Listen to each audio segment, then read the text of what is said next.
Kaya sabi niya, mabuti pa ang maghari, love. So it's one of the more important elements to have peace. Love. To love as verb, no?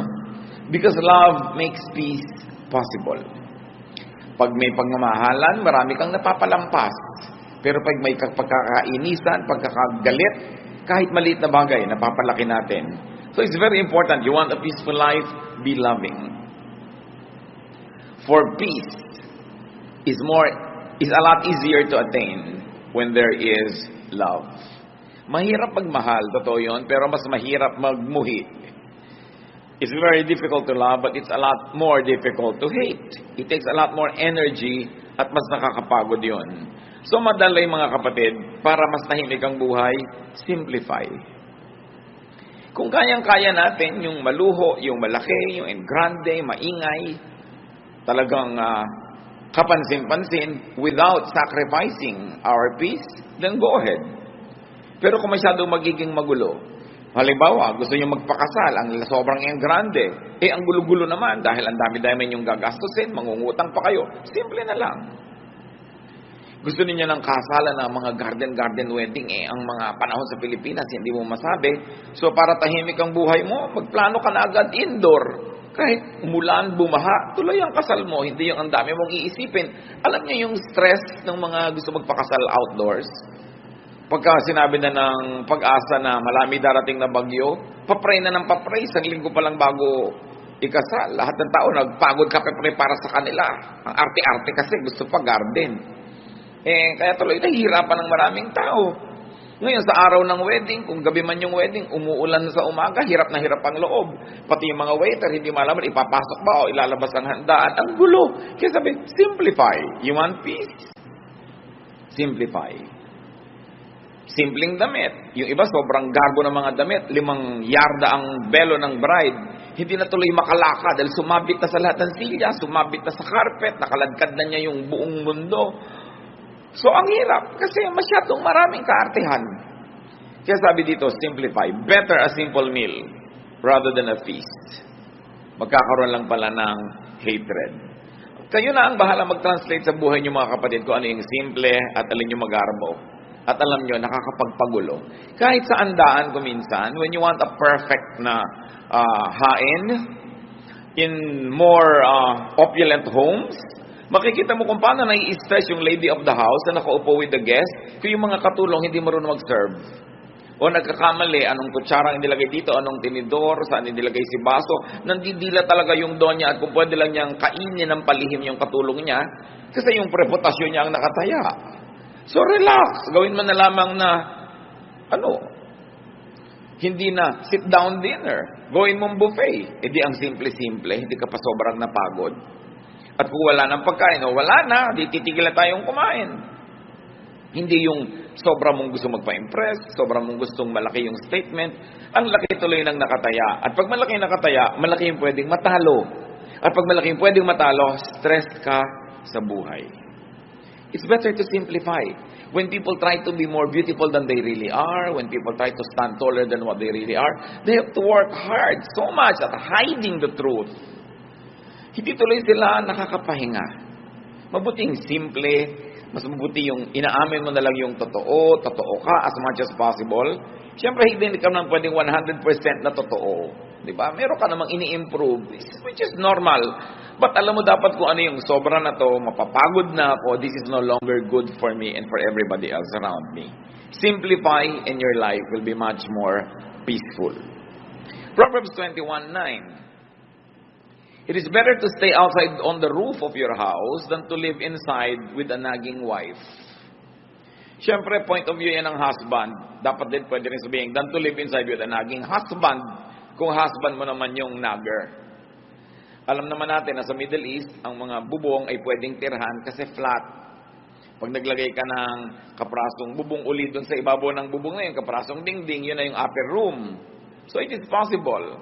But what Proverbs is saying is, mas masarap yung tahimik kahit nag-iisa ka na lang. Malayo ka na lang sa mahal mo sa buhay. Kung nagger naman ang lagi ang pinagdagagawa, kailangan tahimik ang buhay. Isang lesson dito mga kapatid, you want a peaceful life, don't nag. Mas marami naman talagang wives na guilty nito, pero hindi ito exclusive to women. May mga men, sila yung nagger. Don't insist on your own way. Bakit ba may nagnanag? Because somebody insists on your own way. Gusto ni Mrs. Pisang-pisa ang toothpaste. Yung walang natitira, hindi uka-uka, tuwid na tuwid. Gusto mo pala, di ikaw ang gumawa. What you want for yourself. Ikaw yung husband mo, gusto niya uka-uka, tabi-tabingi. Pareho lang naman kayo ng right bilang mag-asawa. Why impose on him na lagi niyang gandahan yung pisa ng toothpaste? Di ba? O gusto mo bumili kang dalawa, isa sa'yo, isa sa kanya. Tahimik ang buhay. But why impose your values on somebody else? Because you think you're better? Because you think you're superior? Kaya nagkakagulo mag-asawa. Because you impose. Gusto nung isa ang lamig-lamig ng aircon, gusto nung isa mainit, maghiwalay kayo ng kwarto. O wag na, wala na lang aircon para walang gulo. Yung gusto, yung isa ayos na ayos yung sa pinangkama, yung isa naman pagka sumakay sa kama, nagulo na lahat. Maghiwalay kayo ng kama. Ngayon ayaw mo maghiwalay, tiisin mong magulo. Gusto mo pala mag-ayos ka. Pero kung ayaw niya mag-ayos, don't impose. When somebody imposes, that's when stress becomes unbearable. Siyempre naman, yun namang mga asawa, lalo kasambahay, kung pwede kang makisama dun sa mahal mo sa buhay para siya sumaya, di gawin mo rin. Pero ang totoong may problema nun, hindi yung ayaw pumisa ng toothpaste ng maganda, yung nagpipilit na laging gandahan yun. Yun ang mas may problem. Dahil hindi naman iniinsist sa'yo ng asawa mong guluhan mo ang pagpisa. Siya, pumipisa lang, ganun lang. Pero hindi niya ini-impose yung taste niya. Pero ini-impose mo sa kanya yung taste mo. Because pastor, hindi po ba mas maayos naman talaga yun? Oo nga, pero hindi. Sa 20 taon ba, nakasasabi mo sa kanya na natutunan na niyang pisain ng tama? Di ba ang dami niyo na naging gulo dahil lang dyan? Tanggapin mo na lang. O magpalit ka ng asawa. Hindi mo naman magagawa, bubili ka na lang ng extra toothpaste. O ayaw mo naman, pagtsaga mo tabi-tabingi. Alam niyo ibig sabihin, may mga babae kasi ang gusto, pag pinisa mo yung toothpaste, lahat na doon sa dulo, yung malapit sa labasan lahat, at pantay dapat. At araw-araw yun ang problem. No? So, tanggapin mo na lang kung yung asawa mo pag naliligo, tumatalsik-talsik dyan, nagiging parang kanal yung bahay nyo. Kasi man mag-away kayo, punasan mo na lang. O magdalawa kayo ng banyo, kung meron kayong budget. Pero hindi pwedeng i-insist mo sa kapwa mo kaning gusto mo, kahit asawa mo siya. We were created as individuals with individuation. Don't nag, don't insist on your own way. What you want for yourself. What you want done, do yourself. Hayaan mo yung isang tao kung ganun ang kanyang ugali. Pero siyempre, kung kakausapan naman itong kabila, pagbigyan mo naman yung misis mo kung magagawa mo. Pero alam niya yung likas ay likas eh. Can a leopard change its spots? Sabi nga nila, you cannot teach an old dog new tricks. I have seen couples na talaga yung pagpisa lang na ganyan, yung paglagay ng maruming damit sa ropero, yung pagsasampay ng basang bimpo sa tuwalya sa kanilang banyo, taon na nilang pinag-aawayan. Hindi na matahimik ka malaman mong, oo nga, no, ba't na pinag-aawayan ito? Tatahimikan ko na lang ang buhay ko, hayaan mo siya yung gusto niya. Kasi paggalang din sa kapwa yon, yung hindi mo ini-insist ang gusto mo. Meron naman mga asawang hindi marunong mag-spell, kinokorek ng asawa over dinner table. No? Yung pronunciation, ikinokorek. Para lang ipakita sa ibang, actually, marunong ko mag-pronounce, yung asawa ko lang hindi marunong. So, ikokorek ko in public. Pagpapasikat yun eh. Yabang. At the expense of the one who loves you and at the expense of the one you love. So, dapat mga kapatid, if you're above 25, especially above 35, alam mo na yung mga ways na troublesome. Alam nyo na yung ways na peaceful. Go for peace. Most of our troubles are self-manufactured. Ngayon, kung ikaw naman yung asawang ninanag, don't invite nagging para din tahimik. Do your part. Do your duty. Do what you must. Kung pwede mong pagbigyan, para tahimik kayo, di pagbigyan mo. Move on time. Yun naman mga ninanag kasi, kung anak yung ninanag, hindi pa kasi sumusunod agad. Kung sumusunod ka na ba naman agad, di tapos na rin yung nagging. Many people nag because they don't get the results that they want. So you want them to stop nagging, give them what they want. They'll stop. Now, if you want naman to stop this trouble in your life, change your standards so you don't have to nag. Both parties have to do something to have peace. Especially in a home, it takes at least 2 people to make trouble. At kung ikaw yung laging ninanag, do things well. Lalo yung mga anak, may karapatan naman ng mga magulang yung inag kayo because ninuhubog kayo sa tamang ugali. Tsaka siyempre sila yung may authority sa bahay So, kailangan ka mag-confirm sa ganong authority. But family members, stay away from vexations. Kung ikaw yung may tendency to nag, check yourself and nag less. Change your standards. Value peace in the home more than your sense of orderliness or your sense of what should be. Ngayon, kung ikaw naman lagi yung ninanag, pagbigyan mo yun ng nanag para tumigil na rin siya habang kaya mo. Kung ikaw yung lagi nalang pinapaalalahanan, tandaan mo na para hindi ka napapaalalahanan. Mahalaga tahimik. Do not allow yourselves to be vexed. Sabi nga close the door that brings in the draft. Isang Arabic saying. Kung ano yung laging nagiging dahilan ng pag-aaway, solve niyo yon para matahimik na yon at matapos na once for all. Kasi alam niyo yung may trouble, lalo sa sambahayan, para ka naglalakad, nakasapatos ka na may bato sa loob. Masakit, mahirap. Why live with it when you can live without it comfortably? But it's only a matter of deciding that, yes, I'm going to value peace. More than the standards that I like. And probably more than my personal inclination, mas mahalaga that there's a climate of peace. If you have to choose, settle for physical rather than spiritual or emotional discomfort. Meron kang benefit. It will give you more money. It will make your life more comfortable. It will give you more things. Pero alam mo, dadalahin ang konsyensya mo, mababagabag ka, mahihirapan ang loob mo. Mas pahalagahan mo, kapatid, yung kalooban mo.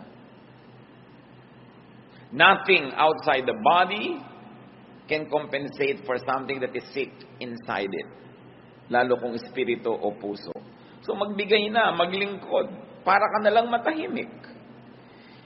Kaya sa i-insist mo lagi, this is my right, this is my right. Pero lagi naman kayo nag-aaway, sige na nga. Diyon sa mga agaw-agawan ng mga magkakapatid sa mana, dapat pantay-pantay, eksaktong-eksakto. Pero sa pagpapa-eksakto mo, sobrang nagiging gulo dahil meron talaga mahilig manglamang. O kung hindi mo ikakamatay, ibigay mo na ng tahimik ang mundo. Lalo't alam mo na talaga makikipagpatayan siya, makuha lang niya yun. Ba't ka naman makikipagpatayan? Ibigay mo na lang. Lalo't hindi mo naman ikamamatay na ibigay yun para kayo tahimik. Alam niyo yung gulo, mga kapatid, expensive. You say, pagka naman ibinigay ko, mawawalan ako ng ganitong halaga. Pero ang bagkanong nawawala sa iyo na tumataas ang presyon ng dugo mo, nagkaka-stress ka, tumataas ang blood sugar mo, naapektuhan ang iyong kidney, naapektuhan ang iyong desisyon, naapektuhan ang itsura mo, yung mukha mo. May cost yun, hidden costs. Most of the time, we pay for those costs without knowing it. Na mas nalulugi tayo sa pagpipilit nating maging dapat makatuwiran, dapat yung right ko, dapat yung duty niya, dapat ganyan. Pero kahahanap mo nun, lalo tayo na maibigay sa'yo, gumugulong buhay mo, gumugulo din yung iba. Ang mahalaga, tahimik. Kaya ang sabi ng Panginoon sa Matthew 5:41-42, if a soldier forces you to carry his pack 1 mile, carry it 2 miles. When people ask you for something, give it to them. When they want to borrow money, lend it to them. Ang kahulugan lang nito, kung alin yung makakapagbigay sa inang kapayapaan, kahit merong konting cost, pahalagahan mo yung kapayapaan. Nung araw po, yung mga Roman soldiers, they could force any citizen of the countries that they conquer to carry their pack for 1 mile. So pag may mga nagmamarch na Roman soldiers, gusto niya ipadala yung gamit niya sa'yo, pwede niya talagang hingin yon 1 mile. Duty mo yon dahil citizen ka nung empire na yon. Pero sabi nga, pinipilit ka magdala ng 1 mile, gawin mo pang 2. Kung yun na ikakatahimik ng buhay mo. Kesa pagpipilit mo na ayoko, pero gumulo naman ang buhay mo, dalhin mo na nakapag-exercise ka pa. Yung may umuutang sa'yo, tago ka ng tago, dumadaan ka pa sa bintana, halos magkahulog-hulog ka, nagkakasinungaling ka sa pagtatago, may ipapautang ka naman, pautangin mo na nang umalis na. Tahimik ka na, kesa ayaw umalis sa tapat ng bahay mo. Ang sinasabi lang ng Panginoon dito, maraming bagay na may halaga, hindi lang pera ang mahalaga. So kung yung pagpaparaya, yung pagbibigay, yun ang makakapagpatahimik sa buhay mo, yun na lang ang pahalagahan mo. Marami magsasabi, ay hindi yata dapat, hindi dapat. But look at your life kung tahimik kayo. Kung payapa kayo. Kahit naman ayaw mong pumayag, pinipilit ka pa rin nila eh. Kahit tumatanggi ka, nandiyan pa rin hanggang hindi nila nakukuha yung gusto nila. So it's up for you to decide, which is more important to me at this point. Matahimik ako at mawala siya sa harap ko, o ipagpilitan ko na ayaw ko magbigay sa kanya. Another way, of course, to peace is to do your duty. Katulad nga nun, yung soldier, pinagbubuhat kanya ng 1 pack for 1 mile. It's your duty, do it. Tulad din ng mga husband, hindi naman natin gustong konsintihin yung mga husband na ayaw ayusin yung paggamit nila ng mga banyo, pero duty nyo rin to please your wife. The Bible tells the husbands, please your wife. At hindi mo naman ikamamatay na ayusin yung pagpisa ng toothpaste, huwag mong basahin yung sahig ng banyo, isampay mo ng mabuti yung damit mo doon, gawin mo na yun para tahimik ang buhay. Wala tayong kinakampihan dito. Ang lagi natin sinasabi, pareho dapat hanapin nyo sa inyong kalooban na maging mapagbigay para tahimik ang buhay. Kasi ipinagpipilitan nyo yung gusto nyo, nasusunod nyo yung gusto nyo, pero magkaaway naman kayo. Hindi kayo nag-uusap.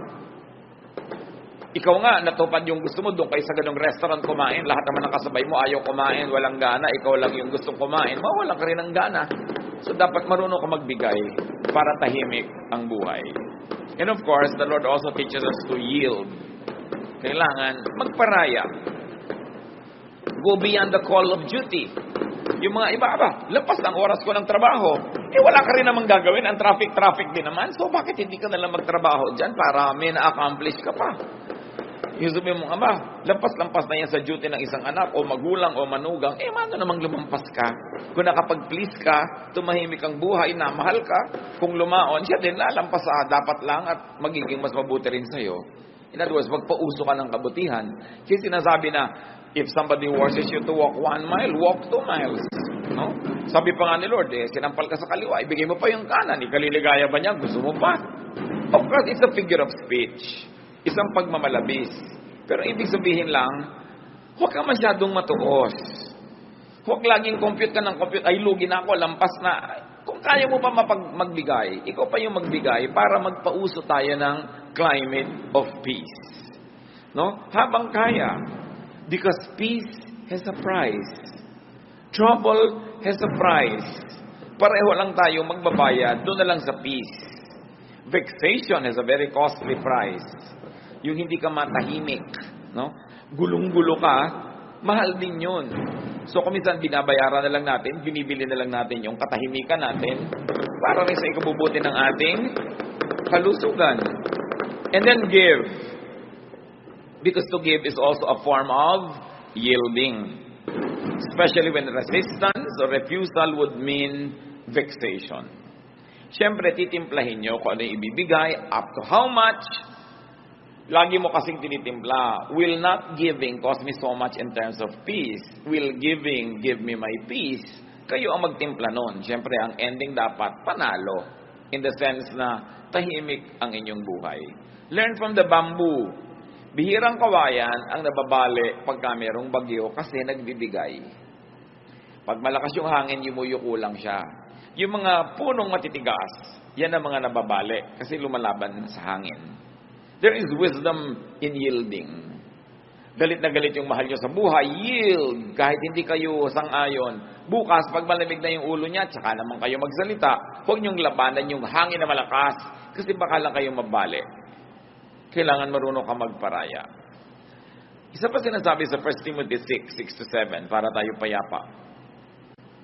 And religion does make your life rich by making you content with what you have. We didn't bring anything into this world, and we won't take anything with us when we leave. At totoo nga naman, wala kang dala sa mundo, wala ka ring dadalhin pag alis mo rito. So kailangan daw ang tao merong contentment. Learn contentment. Have what you like, if you can have it. But if you cannot have what you like, learn to like what you have. Then tatahimik ang iyong buhay. At kailangan ng tao kontento.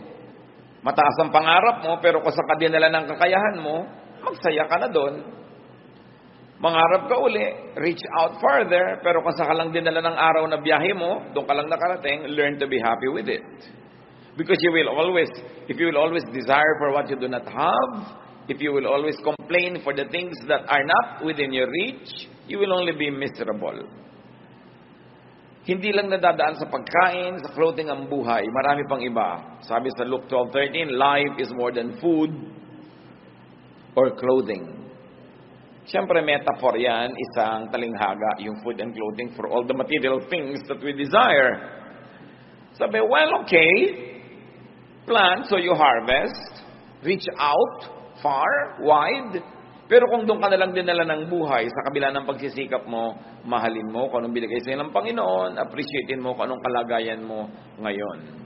Huwag kang laging magsikap, magpayaman, magpasikat, maging makapangyarihan. Kasi yung pagyaman, pagsikat, pagiging makapangyarihan, hindi yan garantiya na lagi kang mas sasaya kung mas sikat o mas mayaman o mas makapangyarihan. Ang problema ko minsan sa yaman, kailangan mo uli ng napakaraming yaman to maintain it. Ang problema sa kapangyarihang natikman, kailangan mo ng mas marami pang kapangyarihan to maintain it because somebody else likes it. And in getting it or keeping it, a lot of trouble can come into your life. 1 Timothy 6:8-10. So we should be satisfied just to have food and clothes. People who want to be rich fall into all sorts of temptations and traps. They are caught by foolish and harmful desires that drag them down and destroy them. The love of money causes all kinds of trouble. Some people want money so much that they have given up their faith and cost themselves a lot of pain. Sabi, kailangan maging satisfied ka with simple things. Yung sinasabi namang food and clothes, talinghaga sa simple. Hindi sinasabing magpakasimple ka na lang all your life. Pero kung yan na lang talaga ang narating mo na hindi mo sinacrifice ang pagiging mabuting tao, ang pagiging anak mo ng Diyos, well, learn to be happy with it. Sabi yung sobrang pagnanasa na yumaman o magkaroon ng sobrang higit-higit sa kailangan naman nila, naububulid lang sila sa napakaraming mga gulo. Natatrap sila ng kanilang mga kung ano-anong pinaggagawa para lang makuha nila ang kanilang mga gusto. The trouble with having a lot of wealth is that everybody else wants it, so you have to keep fighting them to keep it. The same with power, the same with fame. Same with beauty. Pag binayayaan ka ng Lord ng kagandahan, masatisfy ka, at kung na-maintain mo yan sa parang hindi naman nasisira ang kalusugan mo, buhay mo, budget mo, well, do it. Pero kung nasisira na yun, hayaan mo nang tumanda ka. Diba? Kesa naman sa umabot na yung pusod mo sa pisngi mo, akala ng mga tao, dimple. Eh, yung pala talaga namang sobrang operasyon na pinagkakagawa mo, tanggapin mo na na umiidad ka. Tahimik naman yung buhay mo kasi hindi yung natatakot ka, baka kung ano yung pinaglalagay mo sa katawan mo, tapos ngayon tumatabingi na siya, nagkakaliko-liko na siya. Yung mga tattoo mong kilay nagiging berde na, yung mga inimplant na sa'yo, umiimpes, lumalakad na yung mga kung ano-anong bahagi ng anatomy mo, di ba maguguluhan ka nun? So kung konting ayos, may effect, pero dapat alam mo kung ano yung magbibigay sa'yo ng gulo at huwag mo na lamang pagsikapan yun.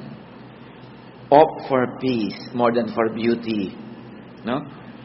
Kasi yung nagpapaganda pa ng sobrang maraming repair ginagawa, napagtatawa ng patuloy pagka nagkakamali-mali na yung nangyayari sa mukha niya. Alam niyo naman nagtatawa naman, mga inggit kasi yun eh. Kaya lagi natin pinagtatawanan yung mga nagkatabi-tabingi. Tumabingi. Ingit ka lang kasi di mo na-afford. No? So, all form of criticism comes from envy. Dahil kung talaga makadiyos ka, may tumatabingi yung muka, maaawa ka dapat. Pero ba't mo pinagtatawanan? Ingit ka siguro. Kung hindi man ngayon, noon. Kaya tuwang-tuwa ka ngayon na mas maganda ka pa. So, buti pa ako. Di ba ganun yun? Buti pa ako, hindi tumabingi yung mukha ko. So, analyze din natin sarili natin. Baka meron tayong envy. Pero mahalaga mga kapatid, to be satisfied. Di ba? Kung 45 na yung bust line nyo, tama na. Anong gusto nyo? 90? Yung iba talagang wala na, nasusub-sub na halos, ayaw pang tumigil.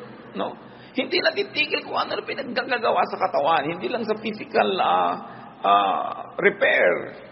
Yung sobrang honor na, gusto pa, nagngangangalngal dahil 99 yung grade. Ano ka ba?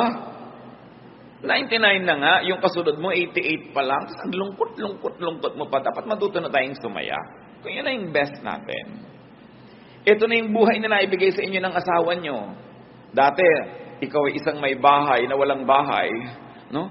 So, hindi ka na nagkabahay kahit kailan. May asawa ka naman, di sumaya ka na. Kasi may bahay na wala naman siya katabi, wala naman siya kapiling sa buhay. Yun ibig sabihin, count your blessings. You are not better than the other person. But what's important is for you to count your blessings. Siyempre, kung marami kang anak, laging halos wala kang pera, ang dami mong binabayaran, matrikula, gastos, pero dumadami naman yung tao na nakapaligid sa'yo, tumatanda ka, meron kang mga kasama sa buhay, kakaapo ka, kanya-kanyang blessing yan, kanya-kanyang bilang, kanya-kanyang pagsisikap na maging kontento sa buhay. It's very important to be happy. Hindi ka masyadong matangkad, huwag ka nang malungkot, at least hindi ka tatamaan ng kidlat. Kasi yung matataas ang tinatamaan ng kidlat, di ba? Lagi mo, merong blessing ang buhay ko, I will be happy with it. I will celebrate what God gives me. Hindi naman ibig sabihin ng kontento, wala ka ng pangarap at wala ka ng pagsisikap at ambisyon. Yes, dapat mag-ambisyon, mangarap. Pero kung hanggang doon talaga ang narating ng kaya mo, accept it and then celebrate it.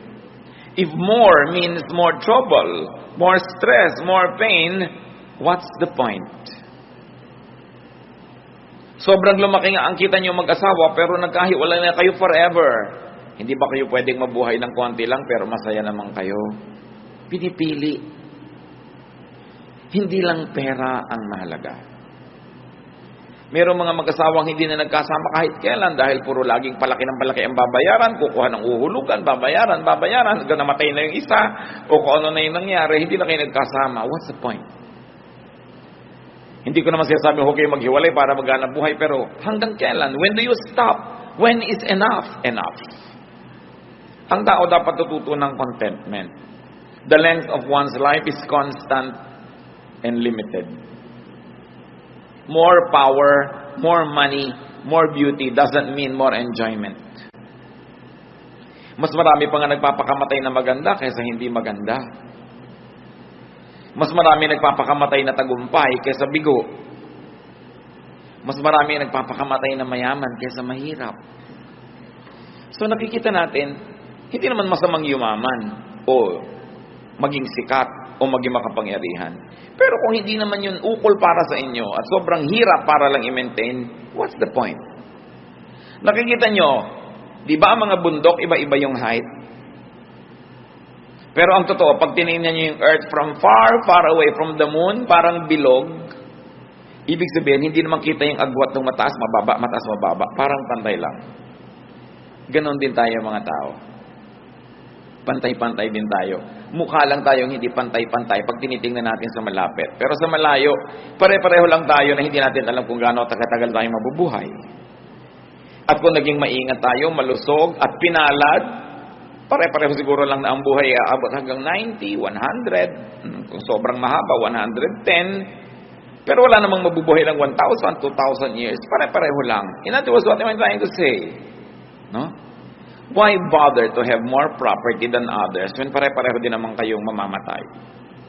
Why bother to be more beautiful than the other person na pareho lang naman kayo nang hinihintay ng kabaong? Hindi masama kung madaling mangyari sa buhay mo yung mga yon. Pero kung sobra ang ibinabayad mo in terms of internal trouble, huwag na lang. Live your life. Kasi kung nabuhay ka ng 70, 80 years, pero ang laking percentage yun, lagi kang nagkukumahog, lagi kang nai-stress, lagi kang naghahabol, lagi kang nagkukompete. Tapos yung isa, tahimik lang yung buhay niya.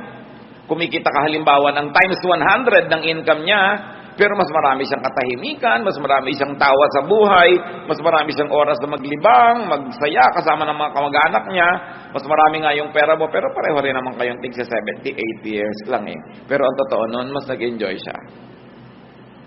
It doesn't follow that when you're poorer, you enjoy more. What I'm trying to say is, if by trying to get more and more and more, you already begin to be troubled, it's not worth it. Ang pahalagahan mo, mas tahimik. Meron kang sasakyan, sarili mong sasakyan, pwede mong ipasada ng 20 hours a day. Ang dami mong kita. Pero pag ipinasada mo siya ng 8 hours a day lang, may oras ka sa pamilya mo, may oras ka magpahinga, bakit mo papatayin ang sarili mo? Madadali lang ang buhay mo. Dapat alam natin when to stop. Ecclesiastes 3:12-13, I know the best thing we can do is to always enjoy life. Because God's gift to us is the happiness we get from our food and drink and from the work we do. So ang itatanong mo, mag-e-enjoy ba ako dito? Mag-e-enjoy ba ang mga mahal ko sa buhay? Mag-e-enjoy ba kami? Kasi kung ang tanong hindi naman, why do it? Mag-organize tayo ang laki-laki-laking party. Pero mag-e-enjoy ba tayo to do it? O may stress tayo? Mangungutang tayo? Manghihiram tayo ng kung ano-ano? Why don't we just simplify? Gusto natin ng napakamahal na kasalan, mag-e-enjoy ba tayo o nagwo-worry tayo? Habang ginagawa natin yun, ang alalahanin natin ay bayarin. Gusto natin ay ganito kalaking bahay, pero mag-e-enjoy ba tayo habang ginagawa yan? O magkakautang-utang tayo at magkakagulo-gulo? What's the point? Minimize pain. That's what's important in life. Study history. Sa palagay nyo ba, yung mga karaniwang magbubukid at yung mga presidente ng mga republika, sigurado kayo na mas nag-enjoy yung mga presidente? Hindi nyo kayo sure. Hindi masama maging presidente. Pero kung makikipagpatayan ka sa mga kaibigan mo, makikipagtakwilan ka sa mga kamag-anak mo, kailangan pang pumatay at mandaya at magsinungaling, what's the point? Achieve as much as you can as long as it doesn't sacrifice your relationship with your God, with your loved ones, and with your fellow men. Pero kung ibabayad mo na yung mga higit na mabubuting bagay, what's the point? Minimize pain by minimizing your needless desires. And then maximize pleasure by enjoying what all you already have instead of ignoring it and trying to have more and more and more. And when you get more, you have no time to enjoy it because you have to work so hard just to maintain it. And then you do the most good because that's what God wants. The best way to enjoy life and have peace is to please God. And God is pleased when we do the most good. So you minimize pain, you maximize pleasure, you do the most good, and then die. Meet your Maker. Whether you like it or not, you're going there. Pero ang itatanong mo, pag nilingon mo yung buhay mo, was it pleasant? Was it nice? Or was it full of strife? Baka sa sarili mong libing, hindi mo lang makipaglibing ang kapatid mo dahil inagawan mo siya ng mana. Is it worth it? Mas humaba ba talaga yung buhay mo kaysa sa kanya? Mas sumarap ba talaga ang pagkain mo? Pwedeng sumarap, pero mas may gana ka ba kaysa sa kanya? Pwedeng nakabili ka ng mas magandang bahay, magandang kwarto at kama, pero mas mahimbing ka nga ba talagang matulog dahil lang nagkaroon ka nun? Pero kung binabagabag ka pa ng budhi mo, wala ka pa naging mga kaibigan, nakagalit mo pa yung dati mong mga kaibigan, is it worth it? You should know when to stop. Kumisan, meron sa ating pinagpapala ng Panginoon, kumikita tayo ng malaki, everything's going well, healthy tayo, pero ayaw nating tumigil, nagiging sakim tayo. Pag naging sakim ka na, gusto mo na lang more and more and more, itatanong mo na sa sarili mo, is the enjoyment directly proportionate to the increase in what I have? Kasi may diminishing returns din yan. Alam niyo yun naman yung pera, mahalaga lang yan sa taong walang pera. Pag wala kang kapera-pera, 1,000 pesos means so much.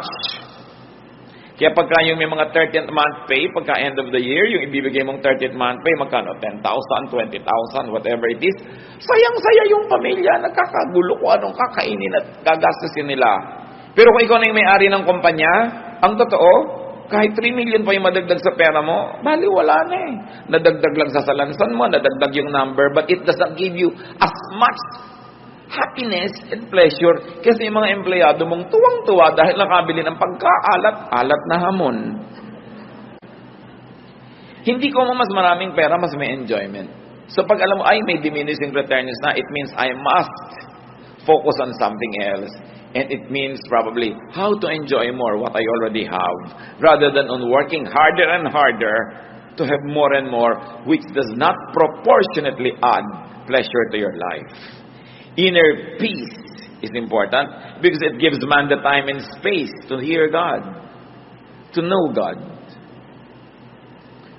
So kung ang ating pagpapasikat, pagpapayaman, ang ating paghahangad, gumugulo ang isip natin, pati pagpe-pray hindi na natin magawa, wala na tayong oras, wala tayong panahon para magbulay-bulay ng mga mahalagang bagay. Para ano pa? When you don't hear God and know God more, you will lack the peace that you will need in this life. So know when enough is enough. Psalm 46:10, our God says, "Calm down and learn that I am God." Who will learn that God is God? Those who are calm, those who are peaceful, those who are quiet. But when your quests take away the calm, the peace, the quietude, you will have vexation. The more vexed you are, the less of God you will have, because it takes peace to know God. And when you make it your priority to have peace, you know God more. Knowing God gives you more peace. Then you're able to know God more, and then you're able to have more and more peace. But the less peace, the less of God, the less of God, the less peace, baligtad, paubos ng paubos. Kaya huwag natin pabayaan na tayo ay magulo, mga kapatid. Magparaya. And it's very important that you enjoy life. You're working, enjoy it. Huwag niyong isumpa yung trabaho niyo. Kasi kung ayaw niyo, di mag-resign kayo. Kung ayaw niyo naman mag-resign, di mahalin niyo. Kesa nandyan, tas ayaw niyong mahalin, wala naman kayong choice, hati ang loob niyo. Ba, nagpipinta ka ng mga gulong ng jeepney kung yan ang trabaho mo. Tapos inaiinis ka, nagagalit ka sa buhay mo, inuumpog mo yung sarili mo habang ginagawa mo yun. Pero kailangan mo rin namang gawin, lugi ka dahil ginawa mo tapos hindi ka nag-enjoy. Kailangan mo rin namang gawin, di-enjoyin mo na siya. It's important to teach yourself to love what you do. Yan ang itinuturo sa atin ni Solomon eh. Find pleasure in what you do. Huwag yung, ay, Lunes na naman, ay, umaga na naman. Ano, mas gusto mo namatay ka na kagabi para wala nang umaga? Huwag yung pinagsasatuwing, ay, umaga na naman. Laging, wow, Lord, thank you. May umaga na naman. I have another day to eat, to drink, to enjoy life, to make money, or to do something nice. It's always a privilege. Lahat ng hindi pwedeng iwasan, dapat enjoyin. Kasi hindi mo naman pwedeng iwasan, enjoyin mo na. Yan ang sign ng intelligence if it's not a sign of spirituality. But in any case, brothers and sisters, always prioritize your inner peace. Lagi niyong itanong, ano ang effect nito sa inner peace ko? O mga dalaga na mahilig magpakasal sa garden. Alam niyo kung bakit nakakainitan pa yung garden wedding na yan? Kasi ako yung nagkakasal. Nakaka-stress. No? Ako minsan ang lakas-lakas ng hangin, parang layag na binta na yung belo ng babae. Kung daling kaya ng hangin tong babaeng ito nang malaman niya hindi tamang dito siya nagpakasal sa ibabaw ng bundok. No? So sabihin mo, okay, gusto namin ng ganitong wedding, pero may kakaroon ba ako ng inner peace? Na lagi ako nag-iisip, paano kaya yung weather? We cannot control it. O, ibaba mo na lang, maglagay ka na lang ng mga plastic na halaman dyan sa loob at manuwari hardin. Lagyan mo ng mga tuko kung gusto mo. Para hardin na hardin ang effect. Hindi ka pahihikain. No? So, ano ba talaga ang gusto mo sa buhay? Will it give me inner peace? Ayaw ng anak mo ng isang kurso, ipinagpipilitan mo. Will it give your anak inner peace? Will it give you inner peace? Anong gusto mo lang? Gusto mo lang magkaroon talaga ng anak na engineer o dentista kahit hindi kayo peaceful?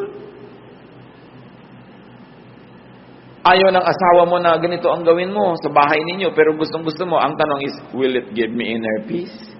I want to arrange the furniture, pero walang budget. Will it give you inner peace? Will it give the other members of your family inner peace? Bihira kasi natin, mga kapatid, nilalagay sa equation yung peace. Okay, nagagalit ako sa kanya. Gusto ko siyang kausapin. Will it lead to peace? Will your method bring about peace? Okay, naihinga mo yung gusto mong sabihin. Sumaya ka. Namura mo yung gusto mong marahin. Napagalitan mo yung gusto mong pagalitan. But did it bring peace? If it didn't, it's not worth it. Because we, the children of God, are to be called peacemakers. Hindi lang tayo nabubuhay para pagbigyan yung katin ng bibig natin, na yung gusto natin pawalang salita, kahit maanghang yun, o mahapdi, o masakit, o matalim, papawalan mo. Ang tanong, will I be called a child of peace? A peacemaker. After I have done this, always have peace. And make it your ministry to give peace. Not always to give a lesson, to give a lecture. Give peace. Pag kayo nagbibigay ng kapayapaan sa inyong kapwa, hindi nyo sila kailangan itali sa inyong paligid. Sila na mismo ang magbo-volunteer na susunod-sunod sa inyo, sasama sa inyo, kasi peace ang napapala niya. Pero pag laging gulo ng isip, bagabag, lalayo sa inyo. Gusto nyo ba yun? Bakit ang daming magagandang babae o magagandang lalaki nilalayuan ng asawa? Kasi hindi peaceful ang buhay nila. Merong dating babaeng mahal na mahal si lalaki, pero after 20 years, ayaw na niya, sinusumpa niya, hindi ko na kaya. Sabihin niya. Ano hindi niya kaya? Yung gulo ng loob. Huwag na, di bali na. Kung guwapo ka, di bali na may pera ka, ayoko na. Kasi ang mahalaga talaga, peace eh. So give peace. Allow others to be peaceful. Hindi ko mo lamang ikaluluwag ng loob mo, ibinuntun mo na sa kapwa mo, siya naman ang nahirapan. Be kind. So ang tanong, what vexes you? Anong gumugulo sa isip nyo? Ano nagpapagulo sa kalooban nyo, mga kapatid? Na pwede namang tanggalin para huwag na lang kayo maguluhan.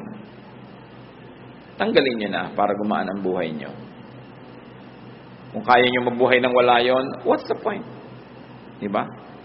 Kaya mahalaga yung confession, you confess to God because you have peace. Nagko-confess ka sa kapwa mo, hinihingi mo ng tawad yung kasalanan mo kasi you will have peace. And many times it is our admission of our wrongdoing that will pave the way for a peaceful relationship. Pahalagahan natin yon. No? Hindi lang magkaroon ng pera, hindi lang makabili ng ganito at ganon, kundi tumahimik ang ating kalooban. Maiksi ang buhay ng tao. Kahit bigyan ka pa ng 100 years, what is that compared to eternity? Sayang ang bawat araw at bawat sandali kung sa halip na tahimik ay magulo. Sayang ang lahat ng ating paghihirap kung ang magiging ending, magkakagulo lang, magkakagalit lang ang mga tao. It's pointless. God is God of peace. And if there is one gift that God would like us to enjoy, it is a life of peace. But for us to enjoy it, we must be able to identify the causes of vexations and troubles, and in the name of Jesus, get rid of them. Open your hearts up to God and allow His methods of peace, His ways of peace, which is to be humble, to be kind, to be contented, and to be willing to be corrected.